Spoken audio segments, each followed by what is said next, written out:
अन एक मुखान बोला बोला जय जय हनुमान, एक मुखान बोला बोला जय। सांगली जिल्ह्यातील मिरज तालुक्यातील सलगरी नगरीत भक्तिभाव आणि वैदिक मंत्रोच्चाराच्या साक्षीने उभारली जात आहे 55 फुटाची भव्य दिव्य आणि मनमोहक श्री हनुमान मूर्ती। शुक्रवार 10 ऑक्टोबर पासून ते मंगळवार 14 ऑक्टोबर पर्यंत भव्य प्राण प्रतिष्ठा महोत्सव, देवतांच्या मूर्त्यांचं नगर प्रदक्षिणा, ढोल ताशांचा गजर, रथ, उंट, घोडे, प्रवचन, शिवकीर्तन, पंचाचार्य कलश पूजन, सामुदायिक हनुमान चालीसा पठण, हवन, आरत्या आणि मुख्य आकर्षण सोमवारी 13 ऑक्टोबर रोजी 10 वाजता सद्धर्व सिंहासनाधीश्वर श्री श्री श्री 1008 जगद्गुरु सिद्धलिंग राजदेशिकेंद्र शिवाचार्य महास्वामीजी उज्जैनी महापीठ महास्वामीजींच्या शुभ हस्ते श्री हनुमान मूर्तीची प्राण प्रतिष्ठा, आकाशातून हेलिकॉप्टर मधून पुष्पवृष्टी आणि हजारो भक्तांच्या उपस्थितीत धर्मसभा, आशीर्वचन आणि कीर्तनाचा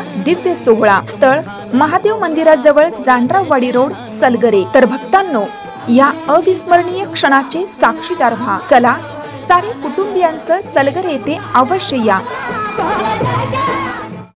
प्रत्येक बातमीतील घटनेच्या वास्तविकतेची तुलना थेट पाहत रहा सांगली अपडेट। औरवाडमध्ये गुटख्याची मोठी तस्करी उघड, 2 चोरटे अटकेत, 32 लाखांचा मुद्देमाल जप्त।